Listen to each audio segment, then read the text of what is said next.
Hi friends, Dean here with Escape to Gaming. Today I'm going to do something maybe a little bit more philosophical or perhaps deeper, depending on your perspective. It's something I've been thinking a lot about. You get older, you kind of reflect back on your life and you look at things and how things are perceived. And a lot of us today, we spend a lot of time on the internet, and it's interesting to see the perspectives of many people that that love gaming and love movies, and they talk about their experience. But I see that there's still a percentage of people out there that perceive gaming as being frivolous and something that's unimportant. You're wasting your time. My father has given me endless lectures about, son, there's no redeeming quality. Why are you wasting your time with these video games? To be creating art and getting outside and doing things. And there is something to be said for that, and I'm going to be getting into more of that. But to me, I look at games as far from that. I see them as works of art, and very wonderful contemporary works of art at that. I think that a lot of people miss the forest through the trees. They look at video games. Some people, and again, it depends on where you're at. I'm parts of many different gaming groups on Facebook or whatever, and there's NES collectors and Xbox collectors and all these different groups, and some of them are just kind of gaming in general, and people will pose questions out there and, hey, these are my top 20 video games of all time. Which ones do you like? Which ones are in your top 20? And I read the list and I respectfully said, I like those. Are a lot of good games in there, but none of those are in my top 20 list. And I realize that many of us have completely different taste in games and genres. You get your friends that I loved Gex and Primal Rage and the Street Fighter ones and Mortal Kombat. Those are fun games. Little platformers like Gex or Rayman Legends. I mean, those are beautiful games. They're fun. There's somewhat of a narrative, a little bit of a story in there, but not much. It's mostly hand-eye coordination, good times. And then there's games that are really deep. You get games, like Myst, where you'll get games, like Jedi Outcast or Far Cry. These are great games. These are adventures that you can get lost. These are the games that I gravitate towards. Nothing against Asteroids and Galaxia and Pac-Man and all those wonderful arcade games, which I did grow up with and I played a lot of. And Paperboy was one of the first two games I bought for my Commodore 64. I bought Silent Service and Paperboy. And a friend of mine had Paperboy and I loved it.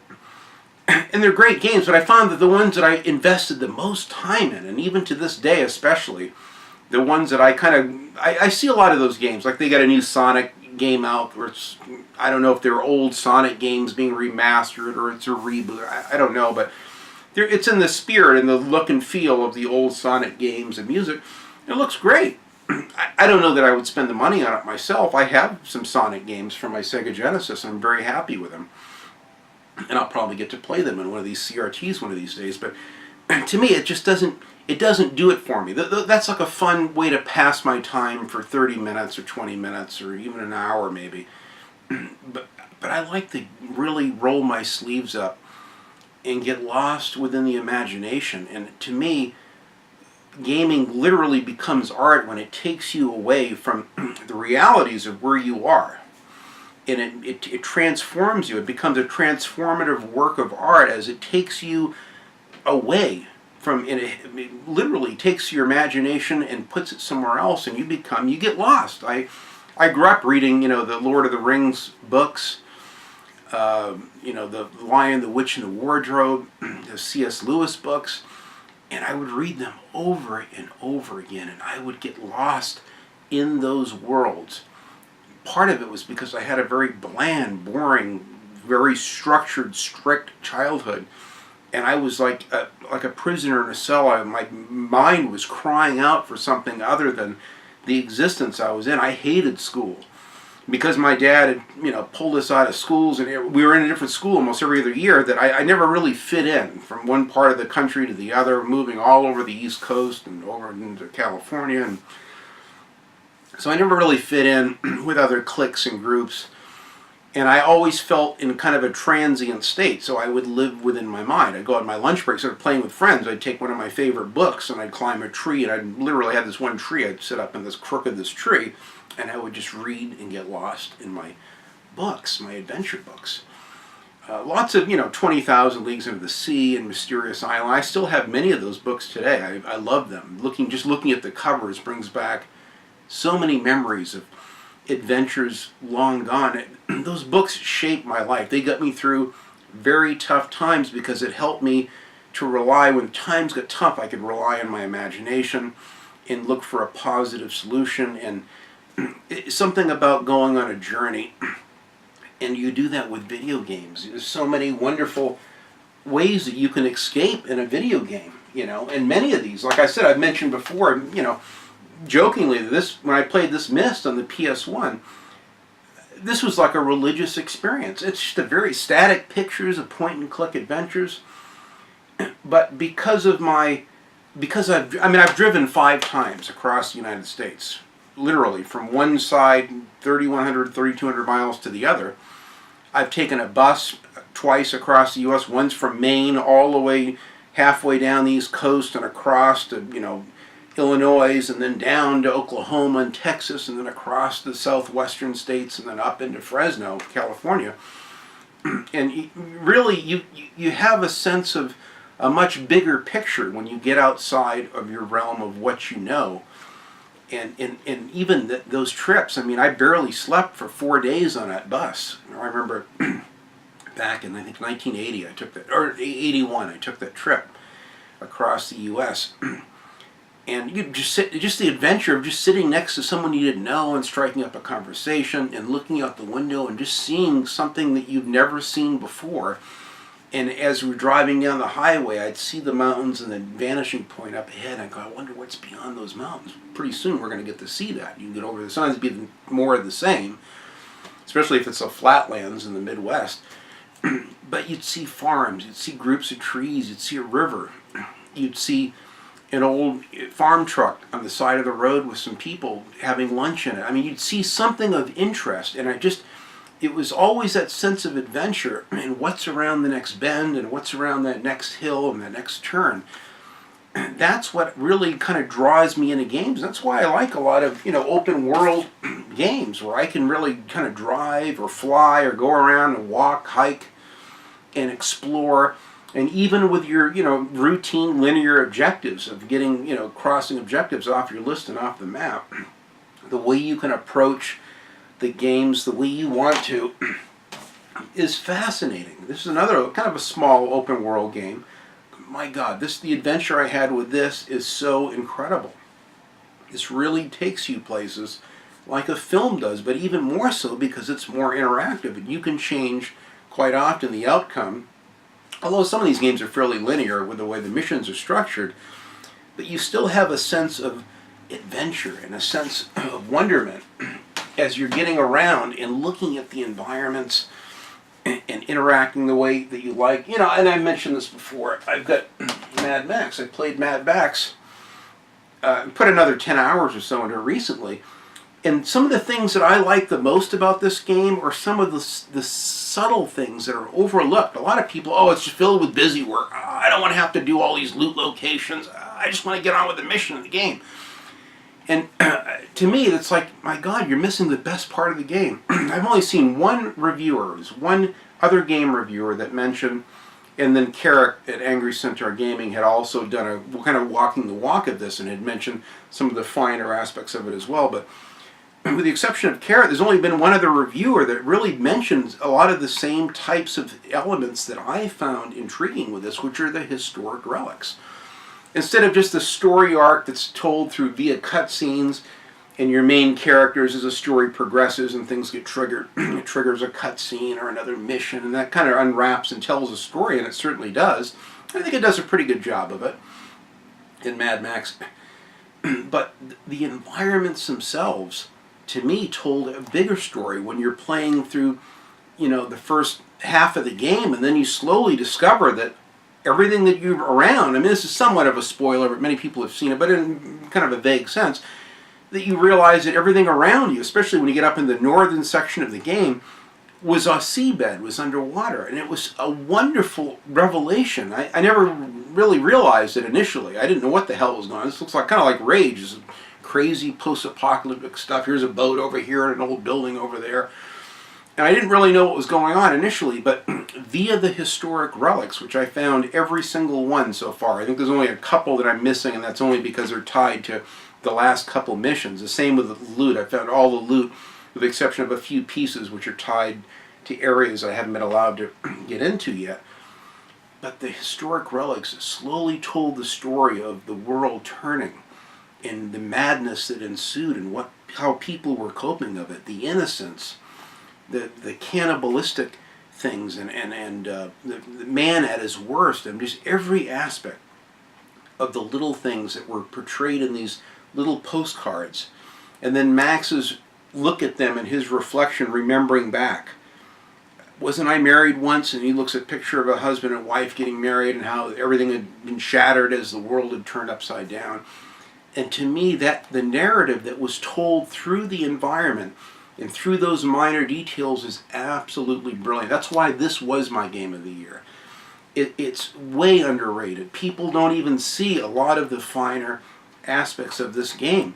And there's many games like that. I mean, Fallout 4 and Wasteland 2 and the first Wasteland on the C64 are great examples. Now, I never got to play Fallout 1 and 2.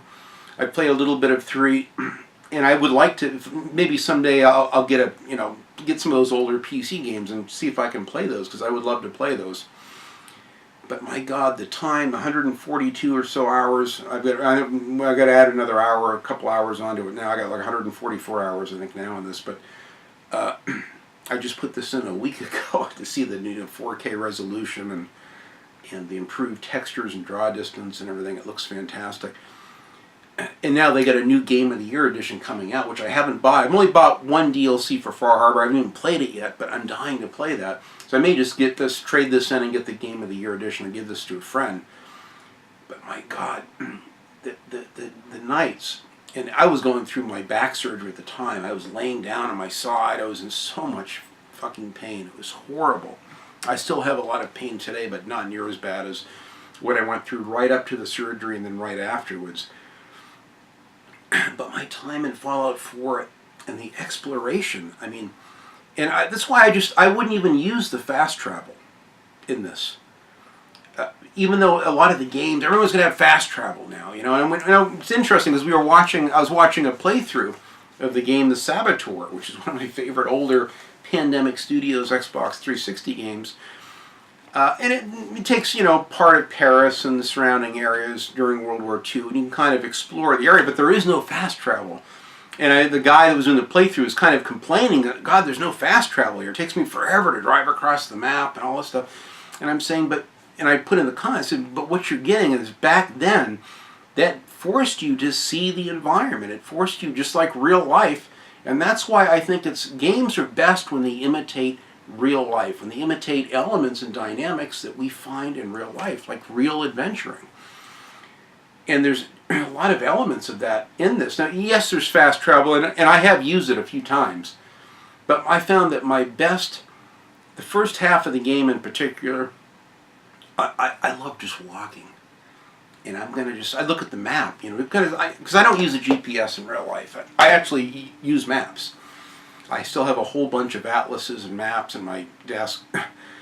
And I like to open a map up, and I like to look at areas and what's this little town here? And then I can Google it and kind of say, oh, it's an old mining town. Maybe I'll take a weekend trip and I'll drive there and see what it looks like. And I like doing that. I've done that a lot the last few years. I watched the movie The Fog. It came out on Blu-ray. They had a little behind-the-scenes extras, and this guy, one of the little behind-the-scenes deal, a guy went through all of the film locations of The Fog. That's up in Northern California, the Point Reyes Lighthouse, where Stevie Rain had her little radio studio and all this stuff. And he filmed all these locations and where the cross was at the church, and Adrienne Barbeau's little, house with her son, and all these great filming locations. And I just said, I told my wife, I said, let's go up the coast. I want to see, I've never been to that Point Reyes Lighthouse. I grew up by the Portland Headlight in Portland, Maine, a famous lighthouse in America here. But I wanted to see that, and I don't use GPS. I like maps, and I like to draw or highlight areas on a map. And you go down Route 128. When you get to 95, you make a left at the stop sign, and I love that, and the sense of adventure of getting there. And I did that with Fallout 4. I would just go down. I want to see this glowing sea. What is this glowing? Well, I went down there initially without a suit on, and I realized that you better get a power armor to get through there. So I went back. I walked all the way back, got a power armor, and then trudged down into the glowing sea. And that's one of the most memorable times in the game. Is going in the southern areas of the map near the coast as well as the glowing sea, and just encountering and seeing something in the horizon. Oh wow, what's that? And walking towards it. And then getting, the rad scorpions and all this stuff that you'd have to fight along the way made it pretty intense. But that's how real life is. Sometimes I'd taken road trips and, your water pump goes and you're stuck out in the southern. In the old days, we didn't have a cell phone. I'd break down way out in the country and have to walk for miles to find a farm and hope that I can walk on this guy's private property to see if I can use a telephone or get a gallon of gas. I ran out of gas once, way outside of the city that I was from. And I walked for miles, and the guy was kind enough to give me a gallon of gas, and he even drove me in his old pickup back to my car. And that's how it was in the old days. You had to survive, and there was a sense of risk and danger that I found exhilarating. I drove across the country from Fresno, California, 3,100 miles to Orlando, Florida, by myself in 38 hours, nonstop, in a 1970 SS Nova with a 4-speed, a little broken wing window, wind coming in, I couldn't control, no heater, no air conditioning, not even a fucking radio, no cup holders, just a 4-speed and the sound of the motor and a map by my side. And it was one of the most exhilarating experiences of my life. If I had stayed in my parents' basement or home or whatever and never had ventured out, I would have missed out on so much of that. And I find that my experience when I play games like these, the sense of risk, the sense of going into a new area, not knowing, are they good guys, are they bad guys, am I going to be welcome here, am I not going to be welcome, am I going to have, problems along the way, difficulties, challenges. That's what makes life fun. That's what makes those road trips fun. I did that trip to back east with $175 in my pocket. If my water pump or alternator had died, I would have been fucked. If it had gone out in Texas or something, I probably would have had to have sold my car and bought a bus ticket and try to get back home and start it all over again. But that's the way I rolled back then. I was just very living in the now. I had this almost like a Jedi-like sense of faith in the Force or God or what have you, where I just trusted it would work out. Sometimes it would, sometimes it wouldn't, and I'd be in for a painful life lesson. But that sense of adventure and that sense of wonderment is emulated and duplicated in good games, really good games. And this is a great one. This is one I need to get back to. My wife got me this for a birthday gift a couple of years ago. And my God, what a fantastic game. All for my Kickstarter efforts, and they revised it, made it better, but kind of Mad Max-ish too in a way. In fact, there's even like little Easter eggs of the Mad Max Interceptor. You'll see at one point. It's very cool. But it's a sense of adventure with open world games in particular that I like, and I see a lot of people. Not everyone has the same mindset. You got right-brained people are very creative, and they look for a lot of the little nuances and interesting things, reading between the lines in games. You got other Twitch-based gamers that just like, it's just something to do. They just, oh good, I'll play this Fallout 4 and get through it in 25 hours. I just want to get through the main story. I don't want to do the craft. It's all busy work. And I think that they're missing so much if you race through a game like that, or race through a game like Mad Max. I've got each of my playthroughs of this, and I've got 4 playthroughs. The 2 bigger playthroughs have well over 100 and something hours per playthrough. In both of them, I haven't finished the game. I'm only 60% of the way through the game. I think I'm at 66 to 67% of the way through the game now, according to the stats. And because I want to see everything. And I don't look at it as busy work at all, because it's something that I want to do. I want to explore. I want to see what's in those mountains. And what's interesting is that there's some really cool areas with enemies, hidden cars, hidden created worlds that aren't even tied to missions. I went online, I was bored one day, went online and I found people had found some giant hidden cave systems and areas in this game that aren't tied to any missions or side missions. I think there might be loot in some of the locations. I know there's even a car you can ride. There's one that goes from one side of the map, from the Dune Sea, it actually takes you into the cave that exits out into the great unknown. And it was at times like those and those discoveries that I would come across those things that really made this game. I have a feeling some of those areas were probably going to be intended for DLC later, or maybe the developers ran out of time and they couldn't fully develop those into story missions. But either way, I'm glad they were there. The same with Fallout. With the Fallout 4, I'm dying to play the DLC, and I've heard that even the new expansion, the Far Harbor, is in some ways even better and more hardcore than the main game, and that to me that's exciting. That's why I love these adventure games. I think if your whole world is sitting inside your home and you never get, I have friends of mine when I kind of grew up in Central California, Fresno, from 1977 to 85. I was there through my kind of teen years, my transition going from 17 up into my late teens and early 20s. I had spent a lot of time in that area. And a lot of my friends at the time went in the same high school their whole life. They graduated from high school. They're still there today. Some of them have got out. They did go to Santa Cruz on the weekends. They'd drive 3 hours over to the coast or see San Francisco or LA for a concert or something. But they rarely ever get out of their hometowns. They're still living there today. And when they would come down and visit me in Los Angeles, like, wow, how did you have the balls to just pick up and move down here? And I moved to LA with like almost no money. I think I had $165, almost the same amount of money that I drove with across the country. I had $165 and I went to LA. And I had enough money for a hotel room, a really cheap, sketchy hotel room for 1 week, and that's it. And I said, I'm going to find a job and I'll figure it out. And I did. One guy, the second day I was looking for work, goes, hey, I like you. Come on in here. Where'd you come from? I said, I'm down here from Fresno. I'm staying at the Sunset Palms Hotel up on Sunset Boulevard in Hollywood. He goes, it's kind of a sketchy area. I go, yeah, it is, but, it's cheap. It's what I can afford. And he goes, you're looking for work? I said, yeah, I want to get a job. I want to live in LA. He was impressed with the fact that I was willing to pick up and just move with a shirt on my back. And I was married at the time to my last wife. And he goes, he had like a 1948 little building that he lived in. And it used to be at one time it was a home. It was a home and a business. La Cienega Boulevard and Venice Boulevard.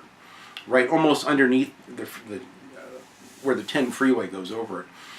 And he goes, how would you like to live here? I've been ripped off a couple of times. You can sit here and you can watch all my stuff. And you'll have a safe place to live. You can live here rent-free. You can kind of guard my place. At the same time, you can get on your feet and get your own place. So that'd be great. And for 18 months, I lived in a sign shop. And then later, eventually, worked my way up and became his #1 manager that ran the shop. And the rest is history. And eventually, I got my apartment and got my foothold and got established. But I had this happy-go-lucky, wondering what's around the next corner and always willing to adventure. If I had never read those J.R. Tolkien books or those C.S. Lewis books, I may not have had the same perspective of adventuring. But to me, I hated the drudgery that was my life then, and I was willing to do whatever it takes to get out of that situation. A lot of people and friends of mine even are stuck in a rut. It's like, dude, you've lived in the same little place your whole life, in the same hometown, and you've never really gone out and seen America. You've never really done anything. And I feel sorry for them because a lot of them have a very narrow-minded, smaller view of the world based on their own perspective of getting out of the house and seeing life. It's much easier when you're young. What happens eventually, you get stuck in a rut. You get an average job, you're not making that much money, and your life is 40 hours of working and just getting to work. So you try to make your life comfortable, and you fix your little apartment up, and you make it somewhat comfortable. And before you know it, you're accumulating stuff, and then you're kind of stuck. When I was young, I had, even my apartments, not one picture on the wall, no furniture. I'd sleep on the floor. I had like a milk crate with a little 19-inch, JVC TV in it. And eventually, I remember I did get a futon, and then when I moved, I just sold it. I didn't care. I'd buy another used futon or something. And so my life was like living out of the trunk of my car, and I liked that. I liked the freedom. I didn't want pets. I didn't want to be tied down. And even though I was married, my wife and I would rent out a room for rent here and there. You'd always find someone that would rent to a couple. We were very quiet and very respectful of the other tenants and people, and I made it work. And I spent all my time adventuring and driving and going out in the desert. I lived in the desert for 9 years. I had an old, Ford Bronco, and I would just drive out miles in the middle, out in the desert, and find old mining towns and bring plenty of tools with me and water in case it broke down. And I would just go exploring. That's the dynamic that I love in video games, is that sense of wonderment and exploration. And it's like there's an adrenaline high that you get over what's around that next corner and that next bend. I have many people that think that these Fallout games are really the best games there are. There's so much in the expansion packs, and these two are supposed to be very, very good. And I can see why. I've played a few hours, maybe 3 hours of this one at the beginning of it, and went into the first megaton, the town or whatever. And I started interacting with the people there. That's as far as I got in this, but this is an outstanding game. And I've watched and seen so much on this one as well, because the storytelling's so good, and they don't handhold. They allow you to play the game the way you like, the ways that fit your personality. Sometimes there's a sense of morality, of being good versus bad, making a choice and then seeing the consequences of that choice. But I love the fact that they allow you to play the game the way you like. I think Fallout 4 tried that too. They may have tried maybe too many things, but they were trying. They were trying to make a fun game and give people the freedom to explore the way they want to. Even games like Outlander. It's funny, when I look at all the games I want to collect for the Super NES, a lot of them are games that were little-known games that are actually quite cheap. I'm not really into all the real popular Nintendo games and Chrono Trigger and all the expensive ones. I have no interest in playing, so it'll be very affordable for me to get, the probably dozen games that I want to get for the Super NES. The same with the Sega Genesis. And a lot of those are going to be fun games. I like the Terminator versus RoboCop, and I have a lot of those games. They're very fun. But even Outlander, as crude and as simplistic as this is, or the Sega Genesis version, which I've seen videos of but I haven't played yet, it's a sense of driving from one town to the next. And if you run out of gas, you break down, and now you have this perilous encounter with the bikers, which is almost impossible to beat these damn bikers. So you had to be real careful to kind of stop at each town and loot and get supplies. It's very crude, and there's a lot of things that are kind of broken technically in the game, and maybe that's why I never got the Mad Max licensing that it should have gotten.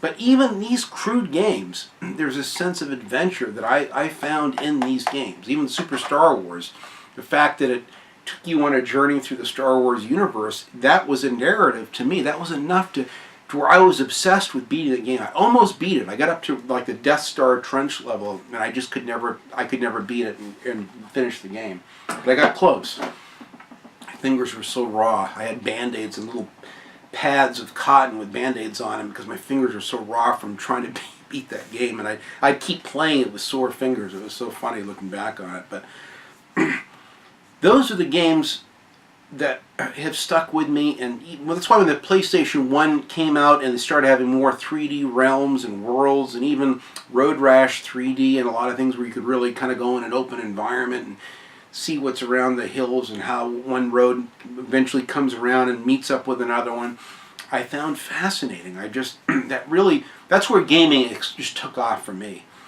And then ultimately we had games, like Red Faction. Here's two of them right here. And Wolfenstein, two great games. Both of these games sold me, and Red Faction 2, which I've got in the other room, both of these games sold me on FPS games. And I found them, at first I used to find them kind of claustrophobic to be in that first-person view, but after a while I said, my God, you're even more immersed with the adventure and the storytelling. And both of these games did that for me, and they became transformative works of art for me, where I learned something about myself, I learned something about what I like and what I don't like by playing these, and I found I like third-person shooters, but you know what, I like the first-person view even more now. I just had never given them a chance before because I always stuck with the familiar and stayed within my comfort zone of third-person shooters, like Siphon Filter and Duke Nukem Time to Kill, and didn't think outside the box. I'm glad I did now.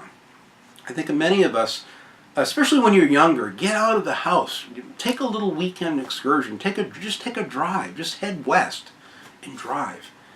You know, make sure you get money in case you break down or something happens, but get out and see life. There's so much to see and do, and those experiences will help you appreciate and give you a frame of reference psychologically and emotionally of what it's like to be on the road and to really feel peril, where you can risk breaking down, you can risk something not working out. I find those games are the ones that are the most endearing to me. And I love, believe me, Freedom Fighters, lots of them with good sci-fi stories. There's so many great games that are fairly linear and they're fun to play. But the ones with good stories and where they'll let you explore and see parts of the game, that's why I like the Hidden Gold and Intel and stuff, and like the 2009 Wolfenstein, or even Return to Castle. I like the fact that you can discover secret areas, and that's why the new Wolfenstein reboot works so well, as they kept what people loved about the original Wolfenstein games, even back to the Wolfenstein 3D, where they had secret areas, and they incorporated those into it today, because to me that makes it. You can just make a linear game and not have any of those. And what's the beauty of this version is you get even more RPG elements by finding the gold and stuff in this game that you don't get on the PC version or on the Xbox version. A lot of people don't realize that they actually have an upgrade tree, and then you can choose the RPG upgrades that you want. More health, more armor, all kinds of really cool things. Well, I get a review in the works. I've been doing some writing on it right now. I've got all that footage and I'm slowly working on it. So I'll have that review out soon, but there's a lot of beautiful things in this game, and it's why it's one of my favorite adventure games of all time, even though it's just a simple shooter. There's something, for me, that's magical about real-life experiences that build your frame of reference for adventure, build your frame of reference for exploration. If I hadn't have had all those real-life journeys and experiences, even living in the desert and driving for miles out in the middle of nowhere. In fact, I lived where they filmed The Hills Have Eyes in Apple Valley, California. That's where they filmed that movie, the first one, which is scary. It's a sketchy area, and there are definitely some weird people. I never saw cannibals out there per se, but you'd have to be careful who you encounter, and usually carry a gun with you, just in case. And rattlesnakes and, tarantulas and all kinds of critters that you'd come across getting outside your truck. But I love looking back on that. And what happens is eventually you end up building a life, and now I got all this home and all this stuff, I got pets. And so for me to take off and drive for weeks at a time up to Oregon and back or something, it's almost impossible, because I've built all this stuff now. I'm like anchored down with this house and all these things. I have to hire a pet sitter to come and take care of my pets when I go away just for a few days for Christmas, and have someone watch the house and put my trash cans out and take my mail in. And we become so locked in after a certain point. So when you're young, my advice is, especially for you younger gamers, get out of the house. Go see what's out there. Play a board game sometime. Try something outside of the realm of what you know. Try something. Give other things a chance. It'll expand and broaden your perception of everything that you know in life. Everything that becomes your reality will be, your circle of influence will be even larger. The more you go outside of what you know, and you see something in a larger, outside of the circle of comfort, here's something out here. Now you go out and you reach out and you try that new thing. Now your circle of influence is even bigger. You go beyond that, outside your comfort zone, and look for something else. And eventually you broaden your perceptions and perspective of what you know and what you like in life. And I think that only works like a glove, hand in hand with gaming, especially these open world games and these adventure games. I found this recently. Well, it's been maybe a year ago, I guess. But I'm dying to play this. I never played this game. I played the first Myst, and I played both This one I've played 3 times now. Myst 3, I love this game. And I beat it without, going on the internet. At the time, there was no internet. Myst Revelations, I'm 2/3 of the way through. I'm stuck in one spot, but I'm dying again. And it's a timing thing. It's mostly the limitations of the Xbox controller. If I played this on a PC, I probably could beat it. I could operate it faster. There's a little thing you have to set all these little levers within a really limited time. And I just can't physically do it. I'm trying so hard. I want to beat this game so bad. These are wonderful games. And they're just simple, like static pictures. And, Myst 4 Revelations is more advanced. You can actually look in real time in 3D, look around, you find an area and point to it, then you get closer to that location. You can interact with things in the environment, and it's wonderful. These are incredible adventure games, and they will open your mind up and take you to other worlds. And they don't have elaborate graphics. There's nothing. Today, a lot of gamers might be bored with something like this, and they don't get the Myst games. But I'm one of those die-hard Myst fans. I love the game, and I can't wait to savor this. I found this in mint condition recently. It's got all 5 discs. It's a wonderful game, and I cannot wait to play this. I may try it on the PS3 and see how it is. You get other games like L.A. Noire.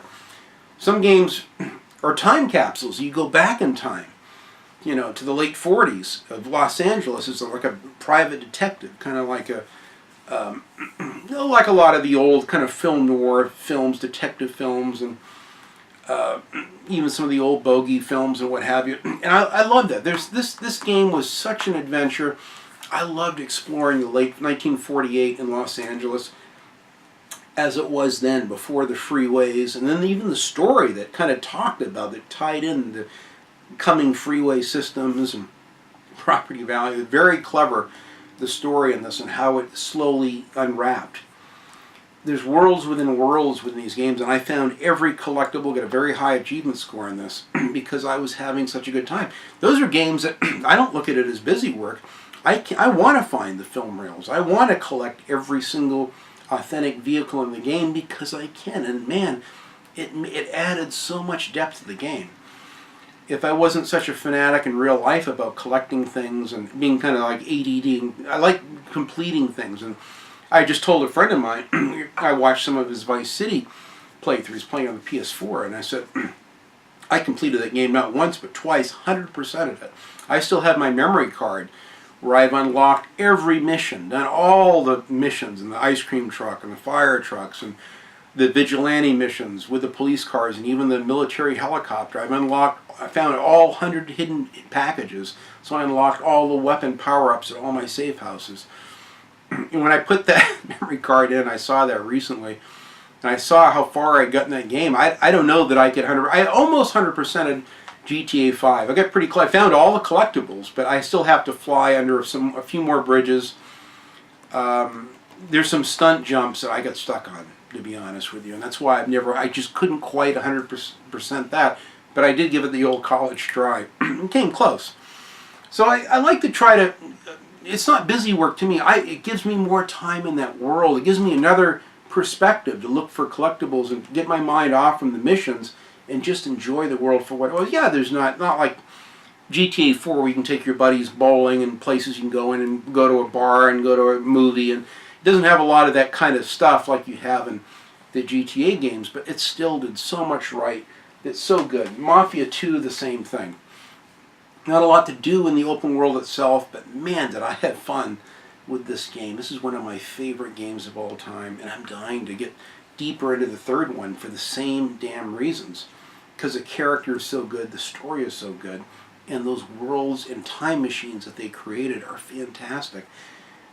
That's why I love gaming. And because as a young kid, I went to New York City many times, and I've seen New York, this Empire Bay that they got emulated here. It gave me a frame of reference to appreciate it, because when I played GTA 4, and I've lived and spent time in New York City in the late 60s and the 70s on my dad on business trips, taking a bus by myself right through Manhattan and the whole city. As a kid, I was 17, I guess. My dad kicked me out initially. That's where I went. I went back east to try to live with relatives, and it didn't really work out, so I took a bus back. But my time in all those big cities, in Philadelphia, New York, in Miami, Florida, all of it, it's helped me to, in LA, everything has helped me to appreciate these games. If I had never got out of my mom and pop, hometown with my parents and had seen the world, I might not have the same rich experience that I had.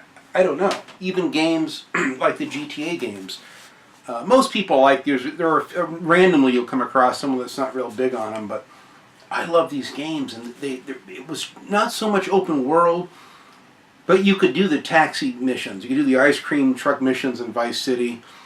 You can be a fire truck missions. They have wonderful vigilante missions you can even do, especially at Vice City, and the police helicopter are so fun, entertaining. There's so many layers to this, and they all correlate with real life endeavors. Not that everyone wants to be a fireman or a taxi driver, but it's nice that they have that. San Andreas, you had the advent, you get your hair cut, you can go dating, you could go to the gym and work out and physically see your guy. You had to go into one of the Burger King places and eat something, or you get sick or whatever, or lose too much weight. I mean, it was interesting that they've tried to make these emulate real life, and a lot of games do that. They spend a lot of focus on graphics and spending years making them lifelike. Some of the better games, even a game like, what's a good example would be the Firewatch game. Very basic graphics, very rudimentary looking graphics, although very pretty. The art design and the color palettes I thought were quite nice. But it shows you don't need graphics to have a great story or to have a great game. But even that game emulated a real life scenarios. And a lot of people didn't get the ending. They didn't get the game. They thought it was a letdown. I thought the game was perfect. I thought the story was absolutely perfect because it's a guy running away from his life. That's why he took that job, middle of nowhere.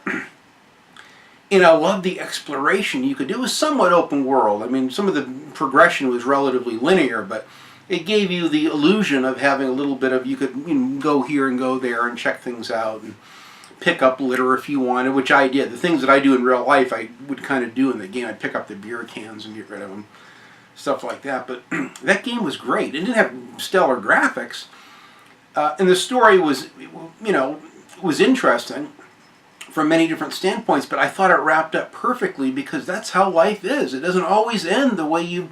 And if you've never been through relationships, if you've never had a wife that had a miscarriage or lost a child, if you've never been through a lot of those events that character went through in that game, you probably would have no frame of reference to understand it. Oh, I don't get it. I wanted to see the government taking over with aliens, and it alluded to different things that were kind of mysterious.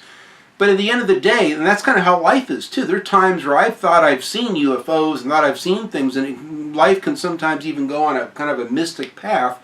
But at the end of the day, you find a realistic, logical, rational reason of why you saw what you saw, or what you thought you saw or felt or whatever. And that's what makes life a mystery. It makes it so wonderful. So, but that game made sense to adults because a lot of adults have been through those psychological problems that character went through in that Firewatch game. And if you've never been through those things and try to run away from your problems, and I have, I've literally traveled, I've lived all over. Recently I've been working in my garage this last week or so, and I took everything down and painted the walls, and I've been putting everything back. Well, I have a couple license plates up on the wall of from each of the states I've lived. I live in Arizona, so I got an Arizona license plate. My first car I bought was in New Hampshire. I had my very first license plate off that car from New Hampshire. Live free or die on it. I've got one from California, my Miami Vice license plate, personalized plate, which I still have. And I had one from Florida too. It was the last car that I bought in Florida. I still have a plate. So I've got, just as a reminder, I have a whole box of license plates from many different cars, but I just wanted one from each state that I've lived in. And when I put those back up, each one of those license plates was just a simple symbol of a huge adventure of my life, a major part of my life, 6 months, a year or more, a chunk of my life that correlated with that little license plate. And what I went through, the good times, the bad times, the challenges, and I went through some horrible, horrible times. I've had horrible things that have happened to me over the years, but it's all made me a better person, and it helps me today to be who I am and to see games as art, to perceive them as transformative works of art that are there to change you. You can have an epiphany playing a game and all of a sudden have a new way of looking at life, a paradigm shift in the way you perceive things that you never saw before, all because of a video game. I think that's so cool that games can become these great works of art. They're very expensive to make and produce, and not every indie developer can have the big budgets to do those great story games. I got this new game, The Observer, that just came out. Rutger Hauer himself that does the voice of it. It looks fantastic. I never even heard of it. I just saw it about 2 days ago. I was like, man, I'm going to have to get that. It's made from some Eastern European country. It's very cool, kind of a Blade Runner-esque kind of a vibe to it. And I'm going to have to get it. That looks like my kind of intellectual adventure. I love shit like that. There's another game which I just heard of from the developers that made these Myst games. It's called Abduction. Apparently I'm the last to know, it's already been out in PC. I don't know if it was a beta thing or it's officially out yet. I don't know, but it's coming out soon. I think later this month, I believe, on the PlayStation Network and maybe on Xbox as well, so that Xbox One and PS4 owners can play it. And it's from the Cyan company that made the Myst games. Or actually, the Cyan company would be this company here, the Cyan logo. It's changed. Ubisoft did one of these, but the original developer, one of the two brothers that did the original Myst games in Riven, made this game, and his other brother that did the first couple of Myst games, he came back and did the music for it. And my God, it looks like going back to another Myst game. It's so cool. I'm very excited about that game. And the reason why I was able to beat the first Myst game, which I love so much, without the internet, without cheating, there's no way, unless you went to like a bookstore, maybe they might have had a book guide you could buy and get you through Myst. I don't know. But there was no internet. I beat this. Even Mark Bussler reviewed this game. He said he could not beat the game. He had to go online to get help. I beat the game. I've beat this game a couple times. And it's been a magical experience. Problem solving. And I think that what helped me to beat these games and the other Myst games was a sense of I take the same stance I take in life. I look at my environment. I look at things within the context of what I'm looking at and what I'm experiencing, going through, and I look for clues. I look for reasons. Why is this happening? What am I missing? And it forces you to use your mind, and I love that. That's what video games to me work great. I still haven't played Jonathan Blow's The Witness yet, which I still want to get, which is very much like those Myst games. I got this other one called Rime, which looks great. Carrot of Angry Centaur Gaming did a wonderful review of it. I've been really intrigued. I have it downloaded. I just haven't played it yet. And it tells a very simple story of a young boy. And I don't know how it wraps up. I don't want any spoilers, but it looks great. And I love puzzle games where you use your mind and you use real life experiences that you've been through to help you to perceive what you're seeing and experiencing in the game. I think that it augments the game and it enriches the experience that you have of that game. Last year we took a plane down to LA because of my back surgery. Hour and 15, first a half an hour sitting on the plane on the runway before it even took off. It was packed, very hot and claustrophobic. I almost had to get off the plane. I was just in agony and pain, even with my pain pills. Hour and 15-minute flight getting down there, and I was just wanted it over with. So this next year, even though my back is killing me, I'm going to be driving down because to me, I like the 7 to 7.5 hour drive from Northern California to Southern California. It helps me to appreciate my destination more. Instead of just fast traveling via a plane, I want to see the sights on the way down. I like to stop and smell the roses on the way, stop at a little gift store, have a nice little lunch somewhere, get back on the road, going up over the grapevine, over the elevation change. Sometimes it's snowing that time of year, and you see a little bit of the seasons. It's a beautiful thing. Sometimes they have beautiful poppies in the springtime that cover all of the golden hills of California down by Pyramid Lake, the bottom of the Grapevine before you come down into the valley of the LA Basin. And it's so beautiful that it makes the trip. To me, it's like that last time I flew down. I haven't flown down to LA in years. It lost something. It was like fast traveling in a game. So I'm looking forward to that trip. That's the only time I get to LA every year, is just at Christmas time on that drive down. And I look forward to it. Yes, it's painful. Yes, it's an awful long ways down. It's a lot of gasoline in my Hemi truck. I'll probably be taking the truck down this time because we're going to bring a bunch of stuff down. I'll be doing some painting at my mother-in-law's house. So I'm going to bring some equipment and stuff with me, so I'll be taking the truck. But I'm really looking forward to it. It's going to be a great experience. And I urge you guys, get out of the damn house sometimes. Get out. I see so many people that they're, every time I come home from work or in the morning before I go to work, I'll put on, they're streaming all day, they're on Twitch all day. And it's like their whole life is on the internet, social media, playing games, and that's great. There's a time and a place for everything, but you're missing so much of life. And no wonder why a lot of these people appear, you hear me use the word jaded gamers or jaded game reviewers, or nothing impresses them. They're indifferent to all these adventures. And they only see it from a technical, mechanical standpoint of gameplay and graphics and all that. They miss the forest through the trees, literally, and that's sad. I think that getting out of your comfort zone, getting out of the world that you know, and going into the unknown, even if it's just a little road trip on a weekend, is so refreshing, and it will add so much to your gaming world. And, you know, when you're younger, a lot of you guys can get out and travel, and you've got more freedom. Do it, my God, do it before you get locked down like I am. I have physical limited abilities now where I can't take super long drives. I can go like to Tahoe, an hour and a half away, or to San Francisco, 90 minutes away, in a quick drive and back, and with the help of some pain pills or whatever, I can get through the whole ordeal.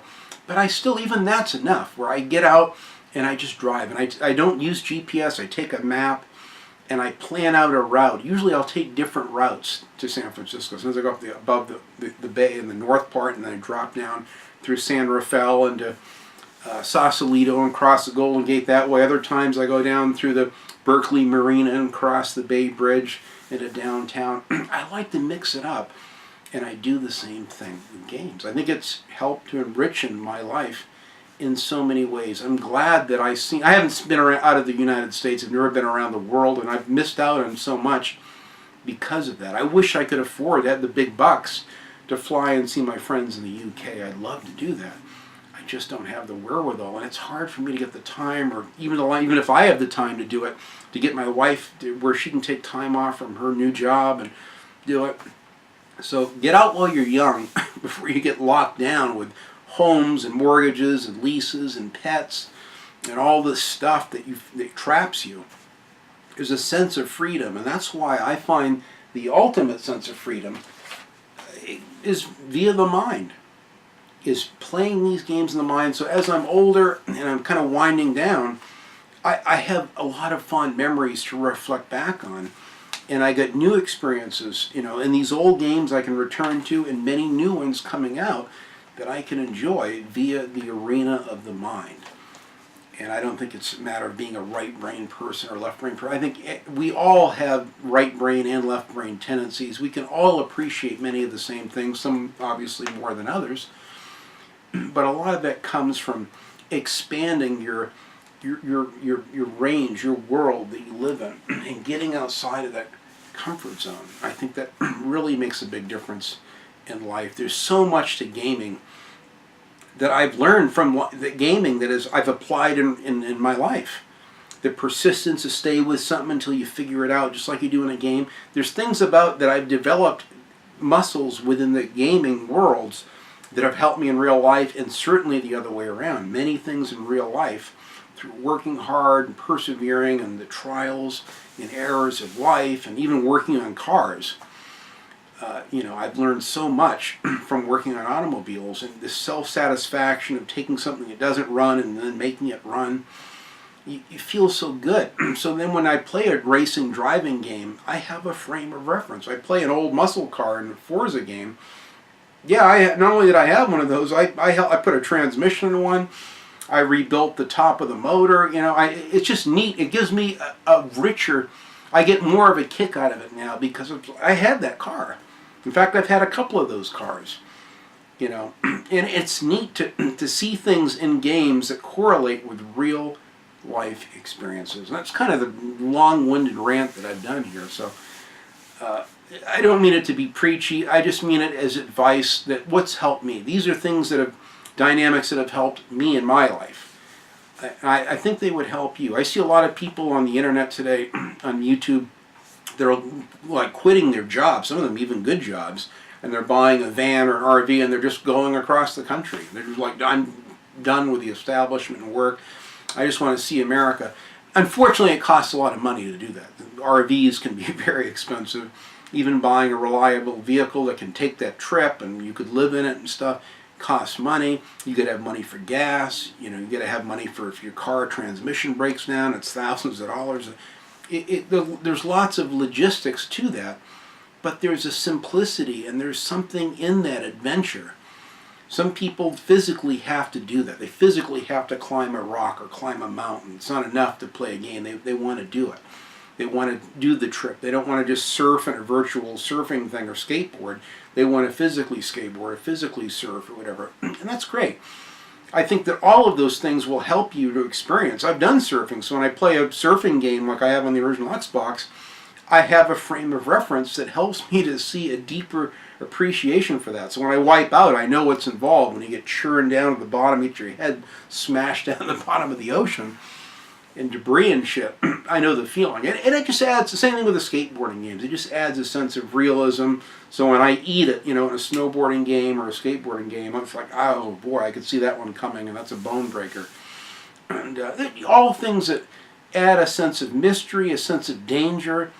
You can even get a sense of purpose from playing games. I see a lot of people, they gain most of their sense of purpose by not accomplishing things in life, but just by beating video games, and that's fine. But again, everything in balance. I think you have to have a balance.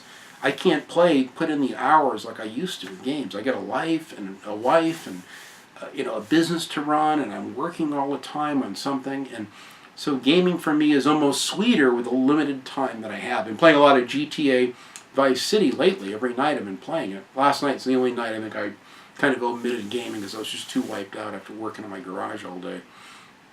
But it's a lot of fun. And I'm going to be doing a Vice City mural in my garage. I'm going to be doing a video soon, which is kind of tying in with this. I'm going to be doing a tour of my home and game room again. I usually do one a year.